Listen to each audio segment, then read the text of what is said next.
Bismillahirrahmanirrahim. Assalamualaikum warahmatullahi wabarakatuh. Innal hamdalillahi nahmaduhu wa nasta'inuhu wa nastaghfiruh wa na'udzu billahi min shururi anfusina wa min sayyiati a'malina. Man yahdihillahu fala mudhillalah wa man yudlil fala hadiyalah. Wa asyhadu an la ilaha illallah wahdahu la syarikalah wa asyhadu anna Muhammadan abdu wa rasuluhu la nabiyya ba'dah. Amma ba'd.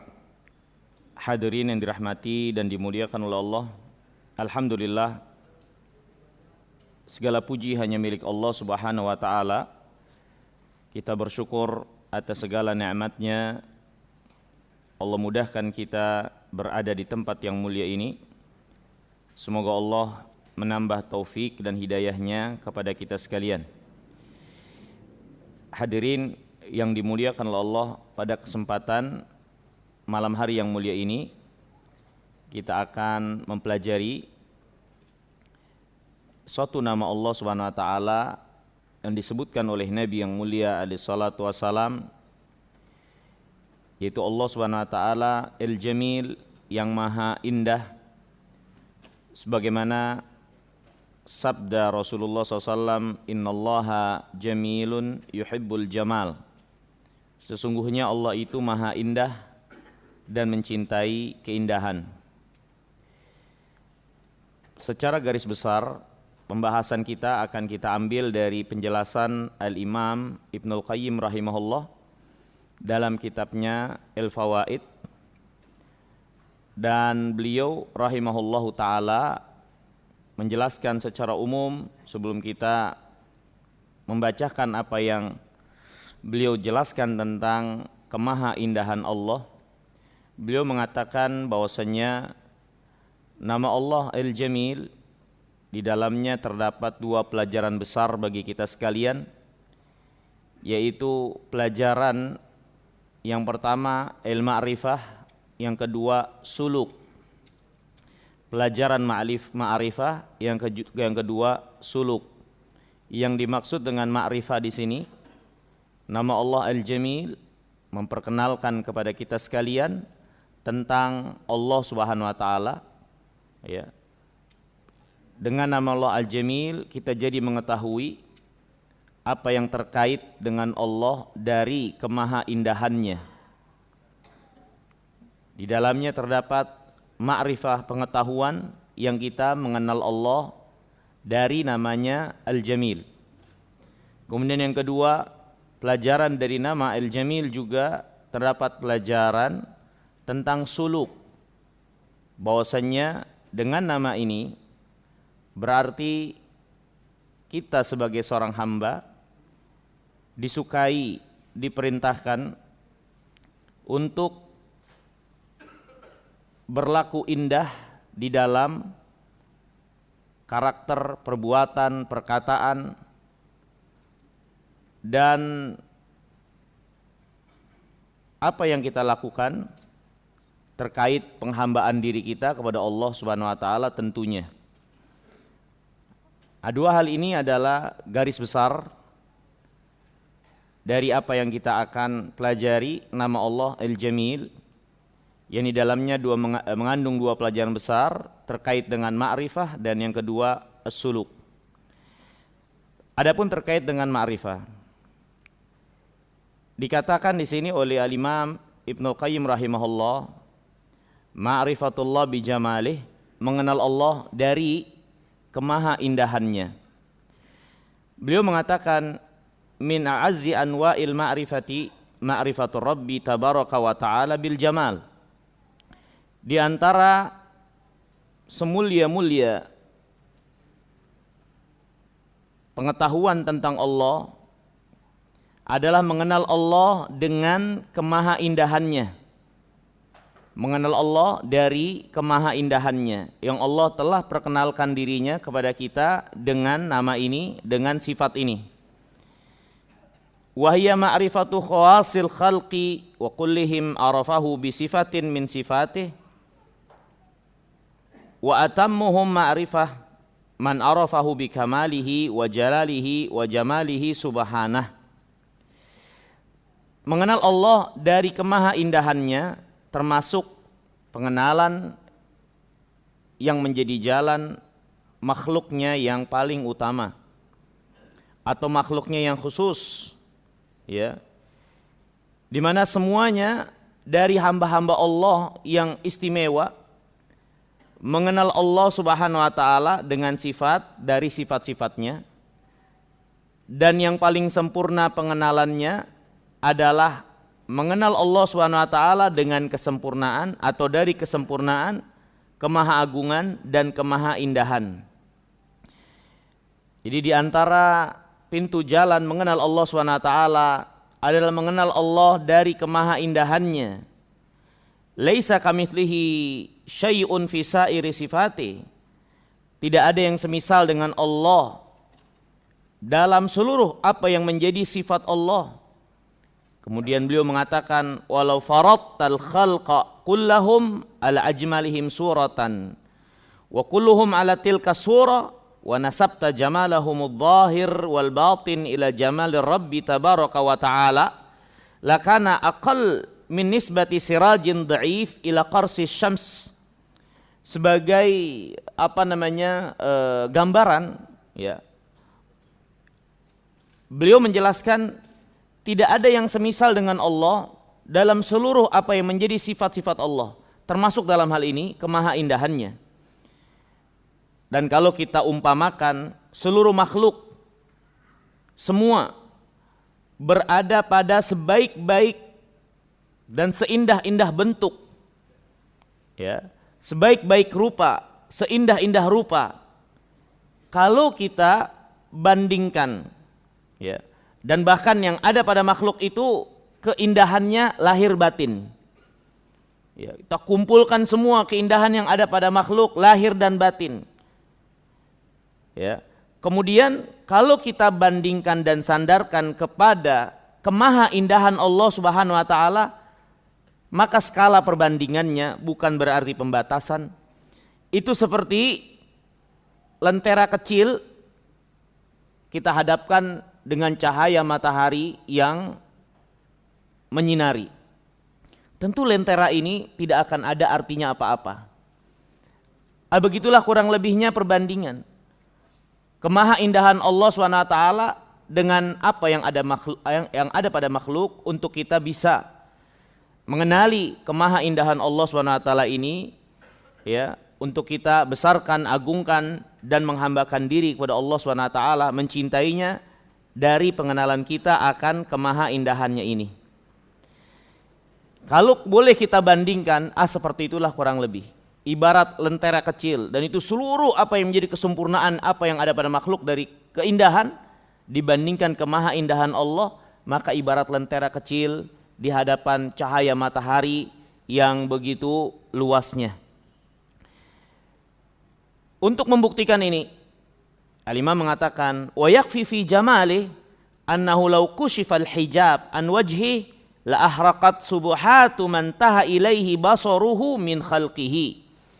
Dalam hadis Nabi SAW yang diriwayatkan oleh Imam Muslim, ya, untuk menjelaskan kepada kita sekalian tentang kemahaindahan Allah yang gak akan mungkin kita capai sebagaimana adanya, ya. Kalaulah kata Nabi SAW, kalau disingkap hijab dari wajah Allah, tentu sinar pancaran cahaya wajahnya akan membakar setiap yang sampai kepadanya pandangan Allah Subhanahu wa taala semuanya. Ya. Maka ini hadirin yang dirahmati dan dimuliakan Allah Subhanahu wa taala. Ya, Nabi SAW menjelaskan kepada kita sekalian tentang apa yang menjadi kebesaran keagungan Allah, kemahaindahannya. Sehingga kalau disingkap dari wajahnya hijab, maka akan terbakar setiap apa yang sampai kepadanya pandangan Allah Subhanahu wa taala, karena saking bersinarnya, indahnya apa yang ada pada Rabbul Alamin.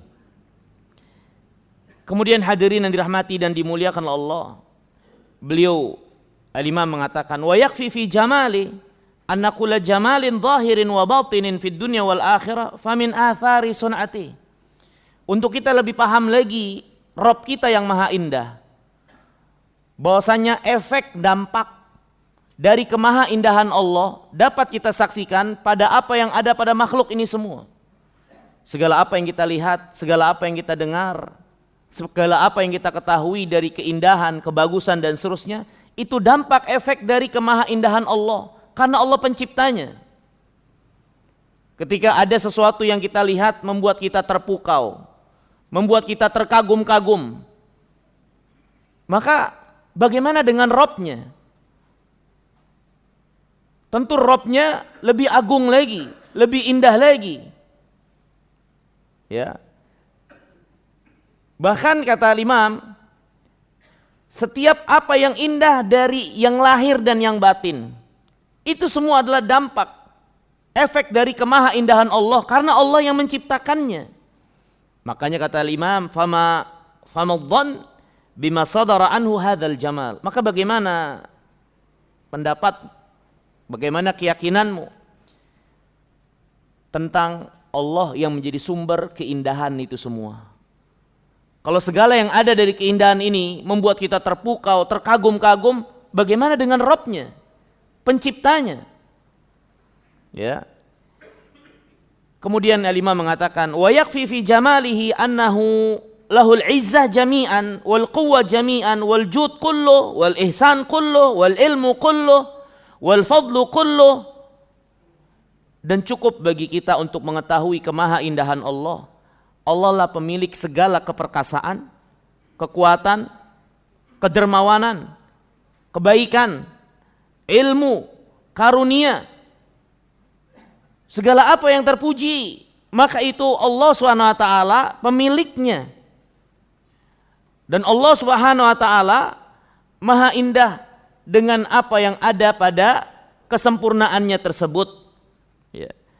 Ini hadirin yang dirahmati dan dimuliakan Allah. Dan Allah telah memperkenalkan juga dirinya kepada kita sekalian. Fahuwa subhanah nurus samawati wal ard.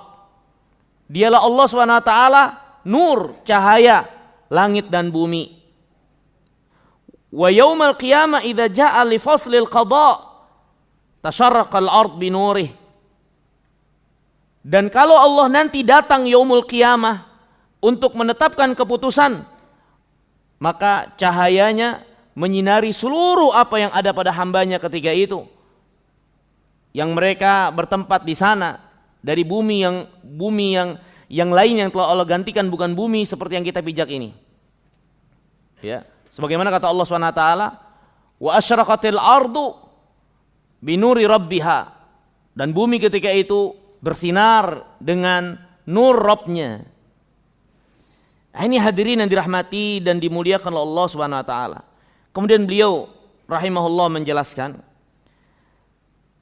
kemaha indahan Allah SWT ala arba'i maratib. Kemaha indahan Allah terdiri dari 4 bagian, 4 tingkatan atau 4 bagian. Yang pertama, jamalul dzat, kemaha indahan Allah dalam zatnya. Yang kedua, jamalus sifat, kemaha indahan Allah dalam sifat-sifatnya. Yang ketiga, jamalul af'al, kemaha indahan Allah dalam perbuatannya. Yang keempat, jamalul asma, kemaha indahan Allah dalam nama-namanya. Maka kita saksikan bagaimana Allah memperkenalkan dirinya dalam Al-Quran dengan namanya yang husna. Nama-namanya husna. Walillahil asma'ul husna. Milik Allah nama-nama yang husna. Kenapa nama-nama itu dikatakan husna? Karena nama-nama itu berada pada puncak kebaikan, kesempurnaan, baik dari lafaz atau makna. Dari lafaz atau makna. Ya. Makanya nama-nama Allah SWT banyak disebut dengan sighah mubalaghah. Al-Alim, Al-Jabbar, Ar-Rauf, dan lain-lain. Fa asma'uhu kulluha husna. Semua nama-nama Allah itu husna. Ai balighatun fil husn, berada pada puncak kebaikan, dari lafaz dan makna. Dan sifat-sifat Allah semuanya adalah sifat-sifat yang sempurna. Begitu juga dengan perbuatan Allah. Semuanya adalah perbuatan yang penuh dengan hikmah, kemaslahatan, keadilan dan rahmat. Karena dia bersumber dari kemahaindahan Allah Subhanahu wa taala. Maka hadirin yang dirahmati dan dimuliakan Allah, kalau kita mengenal Allah Subhanahu wa taala dari kemahaindahannya, maka enggak ada alasan untuk kita ragu terhadap agamanya, syariatnya, pilihannya, ketetapannya, takdirnya, agamanya, kebenaran yang Allah tegaskan di dalam kitabnya.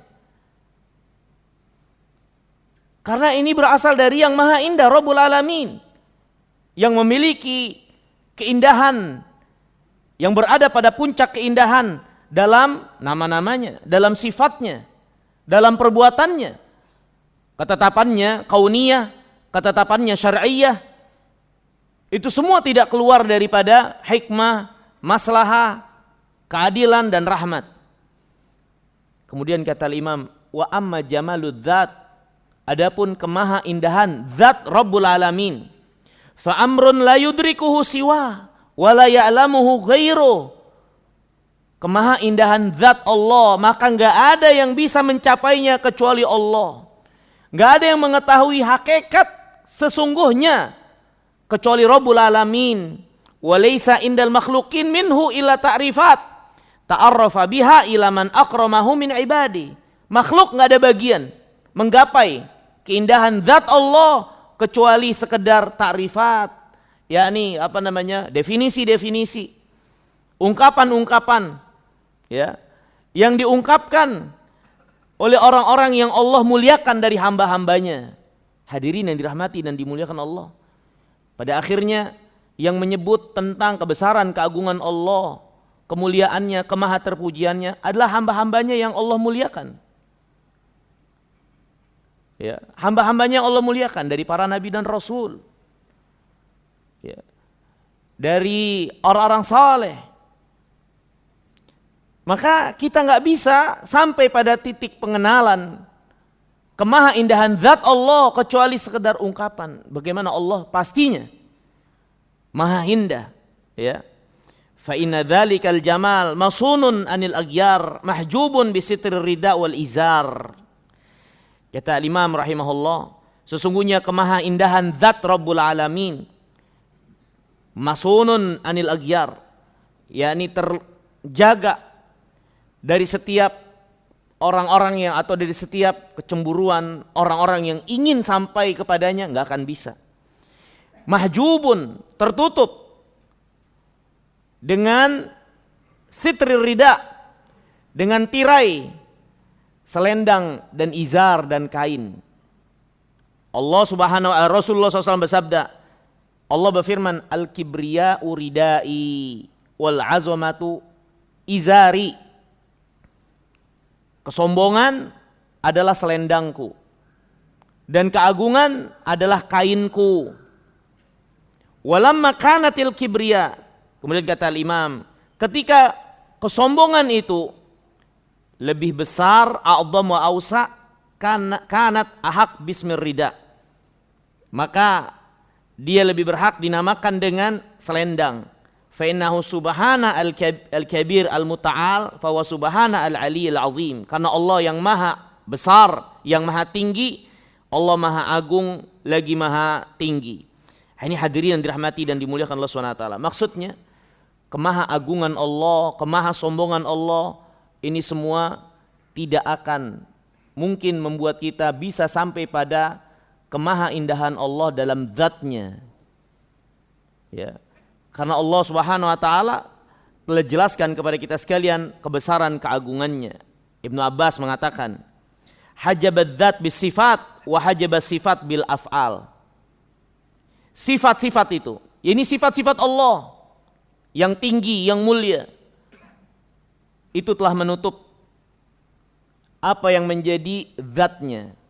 Jadi kita nggak akan mungkin sampai kepada hakikat zat Allah karena sifatnya saja kita nggak sampai ke sana tentang kebesaran, keagungannya, kemuliaannya, karena nggak ada yang serupa dengan Rabbul Alamin. Ya.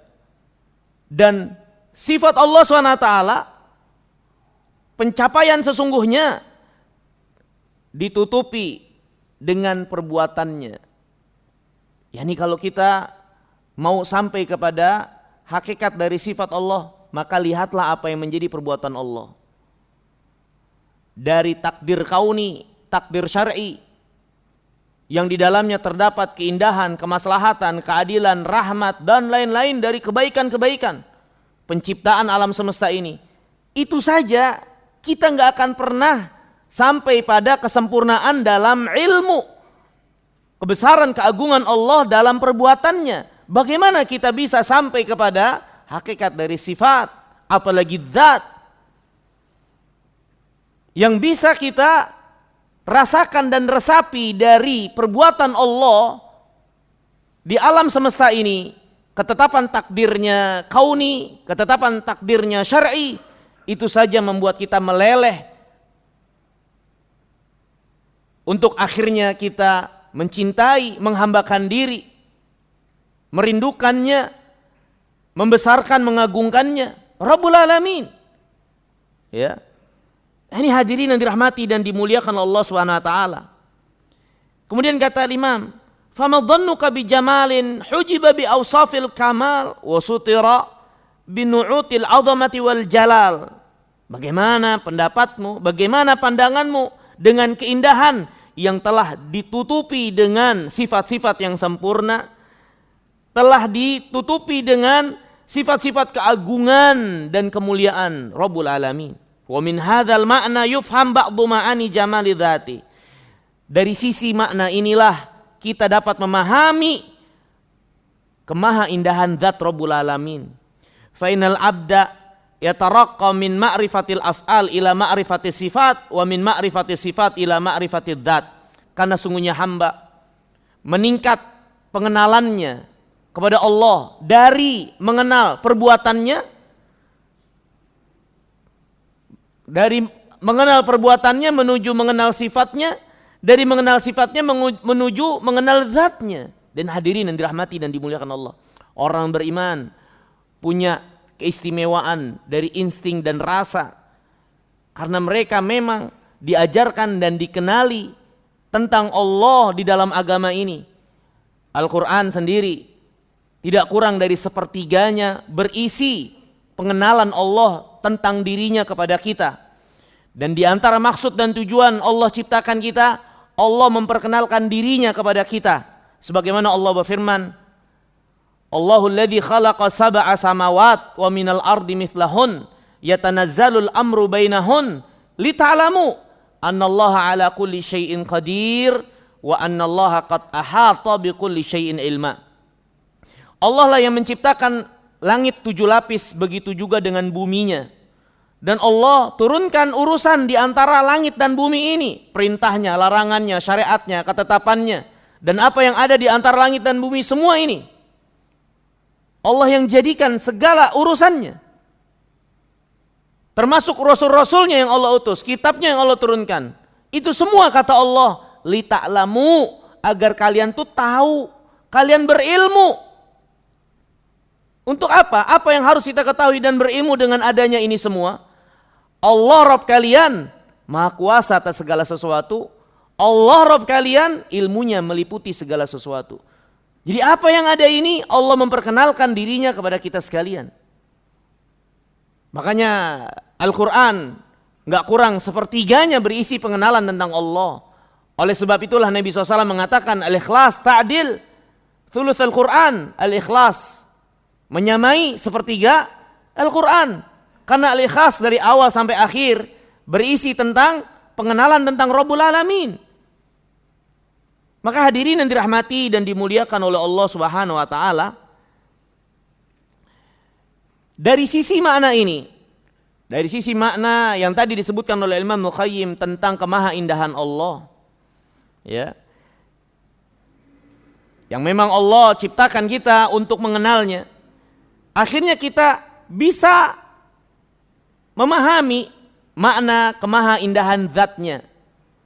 Ya, dan sekali lagi, kaum muslimin memiliki rasa memiliki pengetahuan, insting yang membuat mereka bisa mengenali Rabbul Alamin nanti di yaumul qiyamah. Sebagaimana datang keterangan dari hadis Nabi yang mulia alaihi wasallam, ketika mereka berkumpul di padang mahsyar, manusia sudah mengikuti apa yang menjadi sesembahan mereka masing-masing, yang nyembah matahari dan seterusnya, dan sudah terpisah, tinggal orang beriman, tapi masih ada orang munafik di sana. Allah SWT datang pada mereka dan menanyakan, siapa yang kalian tunggu? Orang beriman mengatakan, kami menunggu Rabb kami. Apakah kalian mengenalinya? Maka mereka mengatakan, ya, kami akan mengenalinya ketika dia menampakkan dirinya kepada kami. Maka hadirin yang dimuliakan Allah, di antara kerugian besar dalam beragama adalah kita tidak mengenal Rabb kita yang kita ibadahi, yang kita sembah. Di antara kerugian besar kita beragama, kita tidak mengenal Rabb kita yang kita ibadahi, yang kita cintai, yang kita sembah sujud kepadanya. Nah, kata Imam, dari sisi makna ini sedikit banyaknya kita bisa tergambarkan walaupun tidak sampai kepada kesempurnaan tentang kemahaindahan zat Rabbul Alamin. Karena seorang hamba sesungguhnya meningkat pengetahuannya mengenal Allah dari perbuatannya, dari syariatnya, dari ketetapannya, takdirnya dan seterusnya. Akhirnya kita bisa tahu ini semua nggak mungkin dilakukan, terjadi dengan segala keteraturan, kebaikan, kemaslahatan, hikmah, kecuali dari yang memiliki sifat-sifat yang sempurna yang menentukannya, yaitu Rabbul Alamin. Ya, makanya Allah puji mereka yang melihat apa yang ada di alam semesta ini sehingga sampai pada kesimpulan kebesaran keagungan Allah. Rabbana ma khalaqta hadza batila. Ya Allah, Engkau tidak ciptakan ini semua sia-sia. Ketika mereka merenungi apa yang ada dari penciptaan langit dan bumi dan apa yang ada di dalamnya, sehingga mereka menarik kesimpulan penciptanya tidak menjadikan ini sia-sia, karena tentunya ini diciptakan dari sifat-sifatnya yang memiliki kebesaran, keagungan, kemuliaan, dengan menjadikan ini semua dengan penuh keteraturan, kebaikan dan seterusnya. Dan barang wa min ma'rifati sifat ila ma'rifati dzat. Ketika kita mengenal sifat, maka kita jadi tahu satu sisi dari kebesaran kemahaindahan Allah dalam zatnya. Ya, fa idza syahada syai'an min jamalil af'al istadalla bihi ala jamali sifat. Tsumastadalla bi jamali sifat ala jamalid dzat. Kalau seorang menyaksikan, mengetahui kemahaindahan Allah dalam perbuatan, maka dari sini dia ketahui kemahaindahan Allah dalam sifat. Ketika dia mengetahui kemahaindahan Allah dalam sifat, dia mengetahui kemahaindahan Allah dalam zatnya. Wa min hahuna yatabayyan annahu subhana lahul hamd. Dari kemahaindahan Allah inilah jadi jelas buat kita, memang segala puji hanya milik Allah dan Allah yang berhak. Karena kita tahu Allah itu maha indah dalam zatnya, sifatnya, perbuatannya, maka nggak ada yang berhak dengan puja dan puji kecuali siapa? Kecuali Allah. Kan yang berhak dipuji adalah pemilik keindahan dalam sifatnya, dalam zatnya, dalam perbuatannya. Dengan kita mengenali kemahaindahan Allah, kita jadi paham dan yakin kalau segala puja dan puji hanya Allah yang berhak untuk kita sandarkan kepadanya. Ya. Sehingga semakin hamba itu tahu tentang dirinya sebagai seorang hamba. Apapun yang baik yang dia lakukan dan dia perbuat, Rabb-nya lah yang berhak untuk dipuja dan dipuji, bukan dirinya. Ya. Ini hadirin yang dirahmati dan dimuliakan Allah. Kemudian kata Imam, wa anna ahadan min khalqi la yuhsa sana'an alaihi. Dan enggak ada satupun dari makhluk bisa menghitung-hitung dan sampai pada ketepatan dalam pujiannya kepada Rabbul Alamin. Sebagaimana kata Nabi SAW dalam doa ba'da il-witir atau zikir ba'da il-witir, la uhsi sana'an alaik anta kama sanaita ala nafsik. Ya Allah, aku enggak bisa menghitung-hitung berapa pantas pujian untukmu ya Allah. Karena enggak mungkin hamba yang lemah ini bisa sampai pada titik pujian yang Allah berhak untuk pujian itu. kecuali kita penuh dengan kekurangan-kekurangan. Anta kama thanaita ala nafsik. Engkau kemaha terpujianmu sebagaimana engkau memuji dirimu sendiri. Hanya engkau yang tahu. Di mana doa ini mengajarkan seorang hamba untuk penuh dengan ketundukan, pengakuan kekurangan dirinya dalam menghambakan diri kepada Rabb-Nya. Ya. Dan dengan ini juga, ya, dari kemahaindahan Allah, dan dia tahu bahwasanya Allah pemilik segala puji. Dari sini dapat kita tarik kesimpulan, Allah lah yang berhak untuk diibadahi. Gak ada yang berhak diibadahi kecuali yang maha terpuji, yang maha indah. Dan dari sini pula lah dapat kita ketahui, hanya Allah yang berhak untuk dicintai, yang menjadi sumber segala kecintaan yang kita tumpahkan. Adapun selain Allah enggak berhak untuk kita jadikan pokok kecintaan kita, kecuali cinta kita kepada mereka dalam rangka kecintaan kepada Rabbul Alamin. Ya. Selain Allah SWT dicintai, yang kalau kita tumpahkan rasa cinta kepada mereka, itu kecintaan yang batil. Karena yang berhak untuk dicintai, yang menjadi sumber kecintaan kita, yang maha terpuji, ya, yang memiliki kemahaindahan. Maka dengan ini semua dapat kita ketahui dialah yang berhak diibadahi, wa yuhab lidzatih, yang berhak dicintai, yang menjadi pokok kecintaan, wa yuskar lidzatih, yang menjadi pokok syukur untuk kita bersyukur kepadanya. Ini hadirin yang dirahmati dan dimuliakan oleh Allah SWT. Kemudian Al-Imam mengatakan, walaysa fil wujud ma yuhab lidzati wa yuhmad lidzati illa huwa subhana. Enggak ada sesuatu yang ada ini yang berhak untuk menjadi puncak dan sumber kecintaan dan puji kecuali Allah Subhanahu wa taala. Adapun selain Allah, kalaupun kita cintai, maka kecintaan menjadi benar kalau kita mencintainya karena kecintaan kepada Allah. Ya.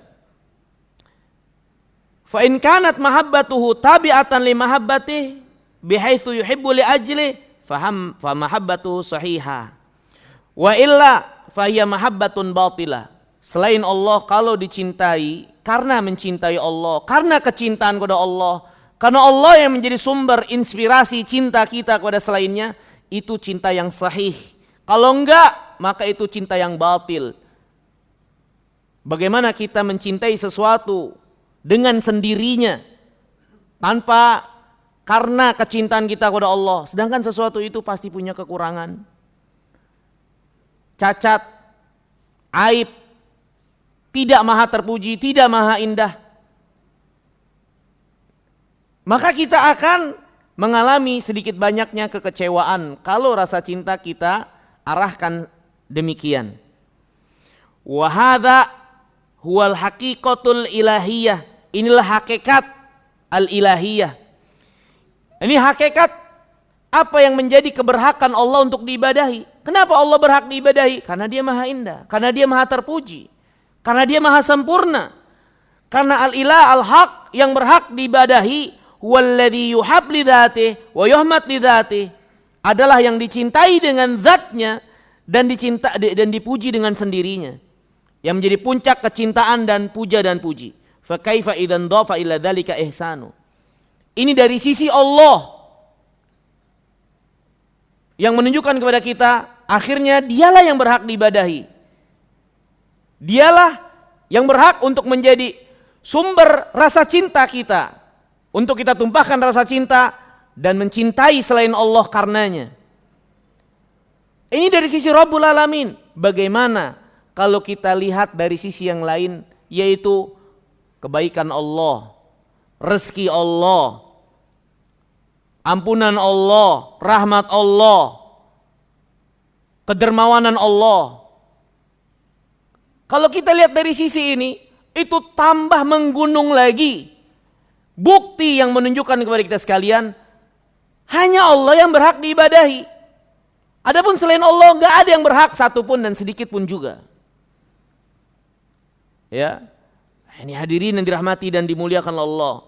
Fa'alal abdi an ya'lam annahu la ilaha illallah. Maka atas hamba hendaklah dia paham dengan baik. Kalimat yang dia baca itu, enggak ada yang berhak diibadahi dengan benar kecuali Allah.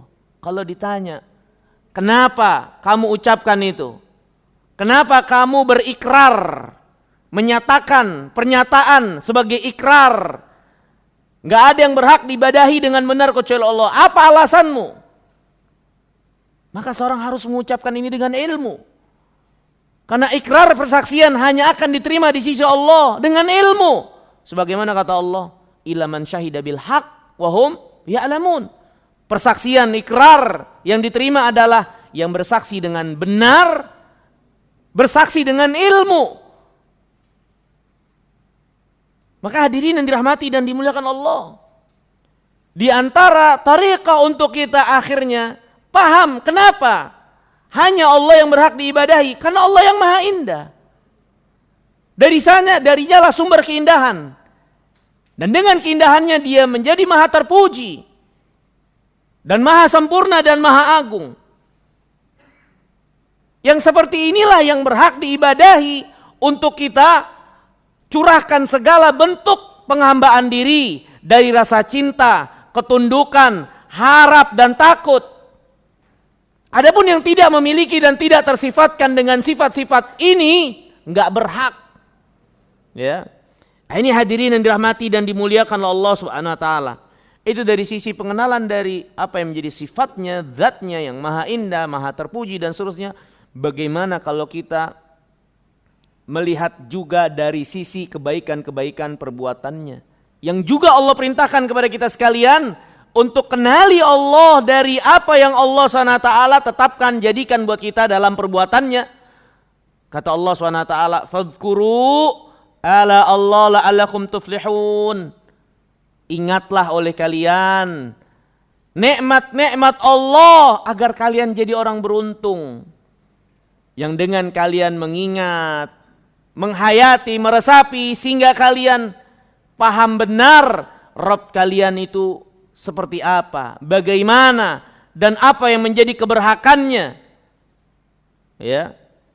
Ini hadirin yang dirahmati dan dimuliakan oleh Allah Subhanahu wa taala. Kemudian kita singkat saja. Allah SWT itu dari sisi ma'rifah. Dan Allah berfirman, innallahal jamil yuhibbul jamal. Allah maha indah dan mencintai keindahan.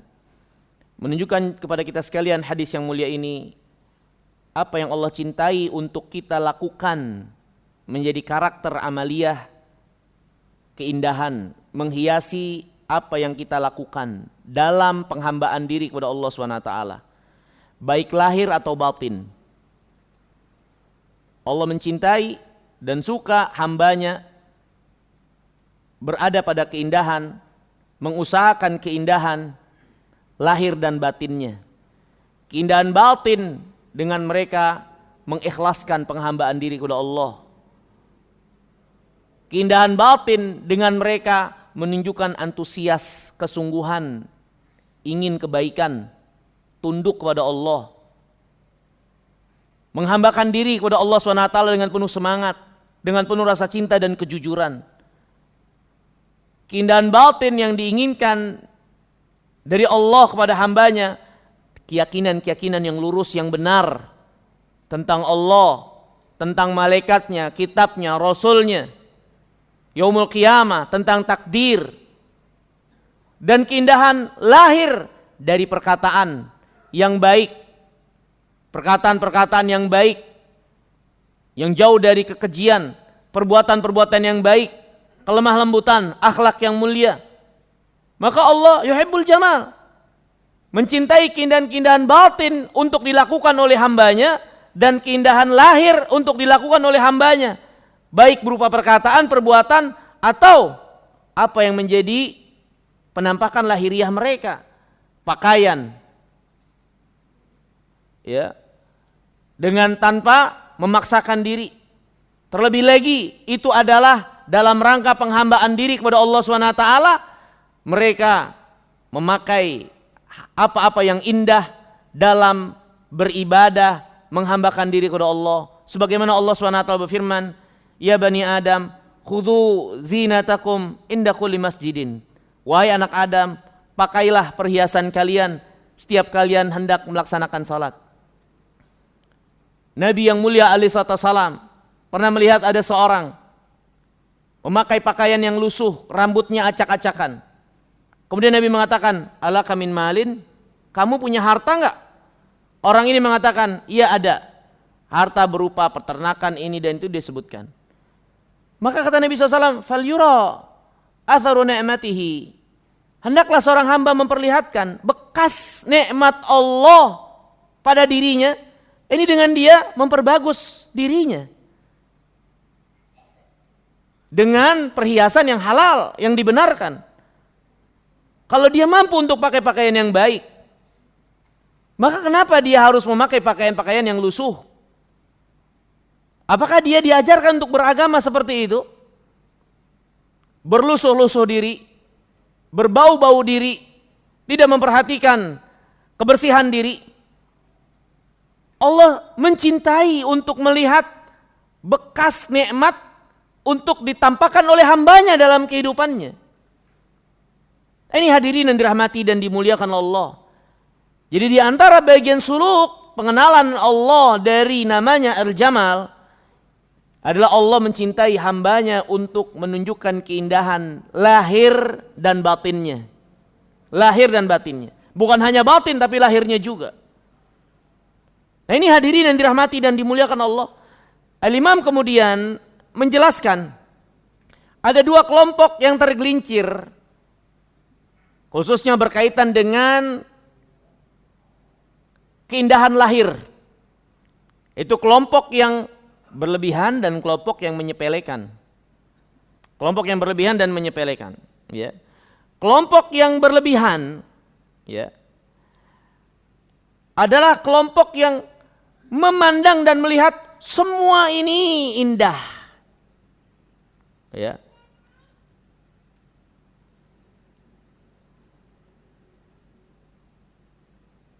Mereka berdalil dengan firman Allah, "Alladzi ahsana kulla syai'in khalaqa." Dialah Allah yang menciptakan segala sesuatu dengan ihsan, dengan ketepatan, dengan keakuratan, dengan kebaikan. Ahsana kulla syai'in khalaqa.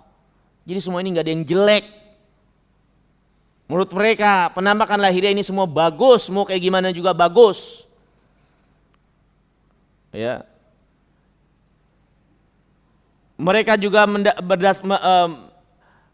beralasan dengan firman Allah, "Ma tara fi khalqir rahmani min tafawut." Kalian tidak akan lihat pada apa yang Allah ciptakan ini ketimpangan, ketidakseimbangan. Semua bagus. Ya. Bahkan sikap berlebihan mereka ini sampai menyeret dan membawa mereka menjadikan alasan semua ini indah untuk membenarkan kefasikan mereka, maksiat mereka.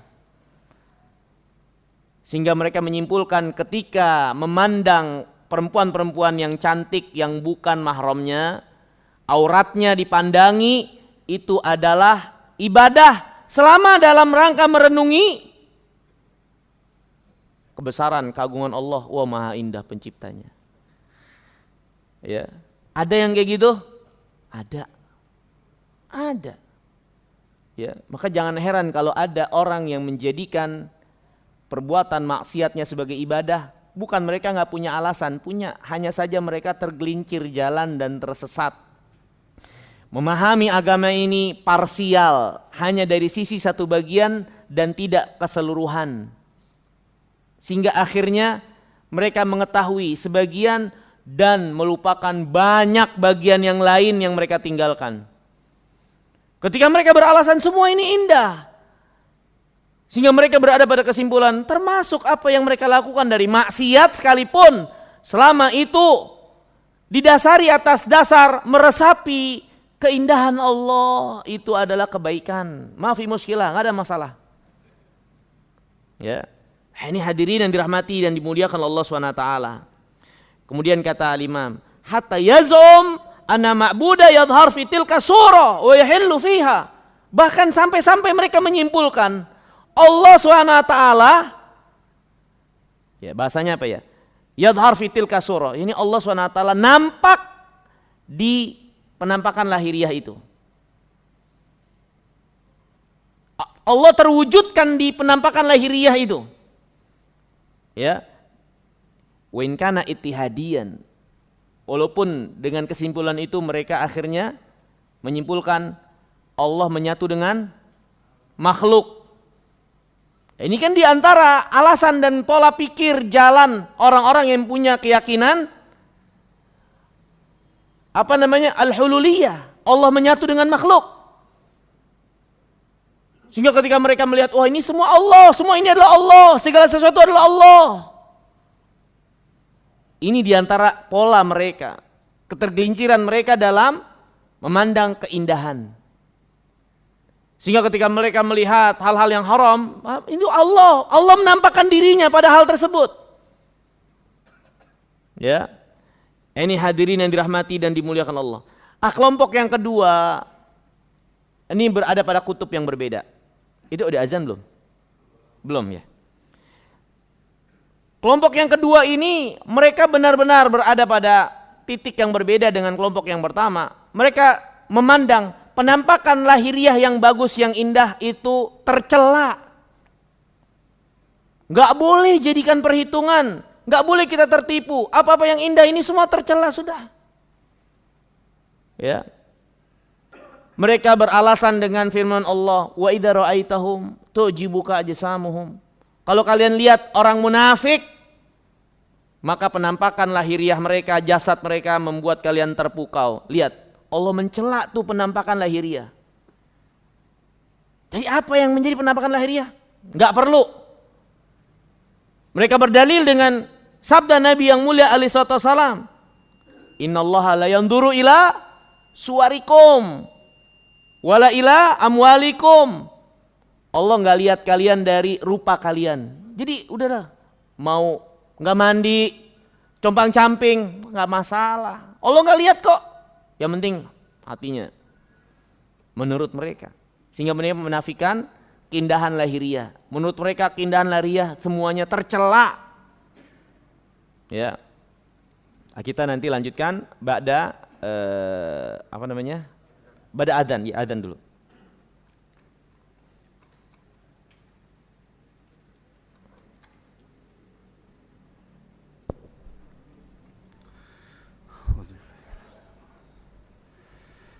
Allahu Akbar, Allahu Akbar,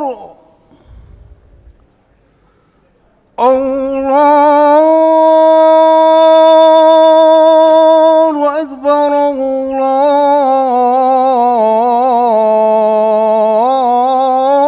Allahu Akbar. Asyhadu an la ilaha illallah.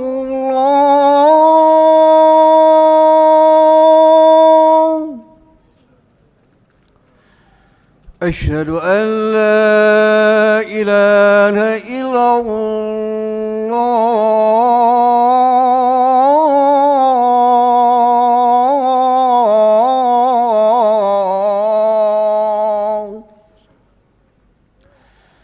أشهد أن محمد رسول الله.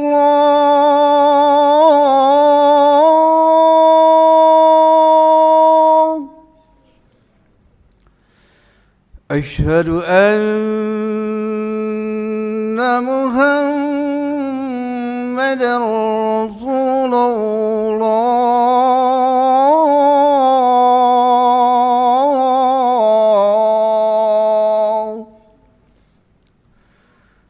حي على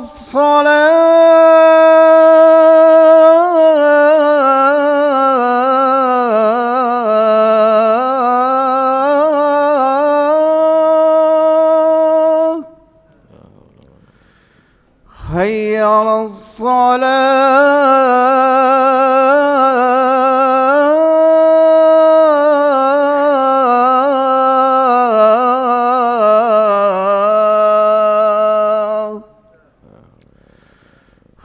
حي على الفلاح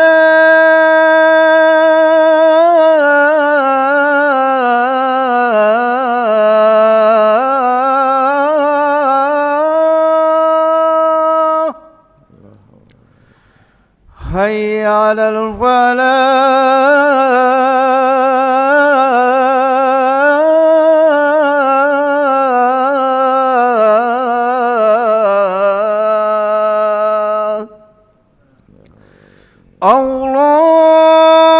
الله أكبر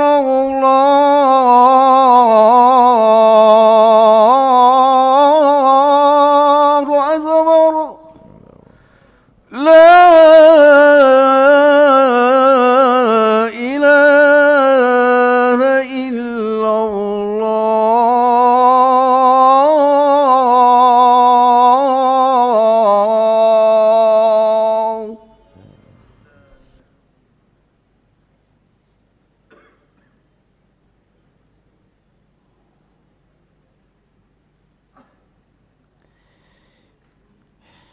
Bismillah, alhamdulillah wassalatu wassalam ala rasulillah wa ala alihi wa ashabihi wa man wala. Asyhadu an la ilaha illallah dahu la syarikalah wa asyhadu anna muhammadan abduhu wa rasuluhu la nabiyya ba'da amma ba'd. Kita kembali hadirin yang dimuliakan Allah, lanjutkan sedikit. Jadi ada titik dan kutub yang berbeda dari kelompok yang pertama. Mereka memandang penampakan lahiriah yang indah-indah itu semua tercela. Mereka bukannya enggak punya alasan, mereka punya alasan. Di antaranya ayat dan hadis tadi yang kita bacakan. Kemudian juga firman Allah, menurut mereka ini adalah celaan bagi keindahan-keindahan lahiriah untuk kita tidak tertipu dengannya. Kata Allah, wala tamuddanna ainaika ila ma matta'na bihi azwajan minhum zahratal hayatid dunya linaftinahum fih. Jangan kalian terpukau kepada apa yang kami lebihkan dari kenikmatan sebagai hiasan dunia yang ada pada mereka, untuk kami uji mereka dengannya. Jadi gak usah kalian silau melihat orang-orang yang kami lebihkan dari perhiasan dunia, yang sebetulnya itu adalah ujian yang Allah uji mereka dengannya. Ini kan celaan dari Allah untuk kita. Jangan sampai silau dan terpukau dan memandang bahwasanya penampakan lahiriah itu begitu saja terpuji. Maka hadirin yang dirahmati dan dimuliakan Allah SWT. Kemudian juga mereka membawakan alasan tentang tercelanya orang-orang yang melampaui batas, bermegah-megah, bermewah-mewah dalam makanan, minuman, pakaian dan seterusnya. Sehingga mereka berkesimpulan, tidak ada kebaikan pada keindahan lahiriah. Seperti itu. Nah, kemudian hadirin yang dimuliakan Allah, tentu kelompok ini berada pada dua sisi yang berbeda. Dan kalau kita perhatikan masing-masing memiliki alasan dari ayat dan hadis yang mereka bawakan. Dan kalau kita kembalikan kepada apa yang menjadi keimanan yang dijelaskan para ulama, nggak mungkin ayat dan hadis itu saling bertentangan. Ayat dengan ayat nggak mungkin saling bertentangan. Semuanya itu benar, pujian Allah kepada kebaikan dan keindahan. Semua itu benar juga celaan Allah pada apa yang menjadi keindahan-keindahan lahiriah. Celaan Allah pada keindahan lahiriah. Makanya Al-Imam Ibnu Qayyim rahimahullah, solusi atau jalan yang benar, yang tepat dari dua kesimpulan yang keliru ini, maka kita harus rincikan dan tempatkan masing-masing pada tempatnya. Bahwasanya lahiriah atau penampakan bentuk yang indah, lahiriah yang indah dari harta, penampakan, kemudian pakaian, makanan, minuman dan seterusnya, itu terbagi menjadi tiga. Bagian yang pertama adalah yang terpuji, yang kedua yang tercela, yang ketiga tidak terpuji, tidak tercela. Yang terpuji adalah keindahan-keindahan lahiriah dan kebaikan lahiriah yang dilakukan, dipakai, dipergunakan untuk Allah, karena Allah, untuk beribadah kepada Allah, untuk mendukung agama Allah, untuk menguatkan agama Allah. Nabi yang mulia SAW memerintahkan kaum muslimin untuk membuat wangi masjid-masjid mereka, membersihkan masjid-masjid mereka. Karena itu sedikit banyaknya akan mendatangkan kenyamanan orang-orang untuk berada di dalamnya, beribadah, menopang kekhusyuan. Nabi perintahkan, maka itu berarti enggak tercela. Bahkan terpuji karena diperintahkan oleh Nabi SAW. Jadi kalau itu semua dalam rangka untuk beragama kepada Allah, menegakkan agama Allah, menjalankan perintah Allah dan dilakukan lillah, maka keindahan-keindahan lahiriah itu terpuji. Menjadi tercela kalau keindahan-keindahan itu dilaksanakan, dipakai dalam rangka menyombongkan diri, bermegah-megah, melampaui batas, memaksakan diri. Dan yang menjadikan dasar di dalam berkehidupan, di mana penampakan lahiriah dan materilah sebagai tolak ukur. Itulah yang ada pada orang-orang munafikin, yang mereka nggak pernah punya fokus untuk apa yang menjadi kebaikan batin mereka dari iman. Yang menjadi kepentingan mereka adalah keindahan lahiriah, karena dari situlah mereka meraih pujian, sanjungan, kemudian pengakuan.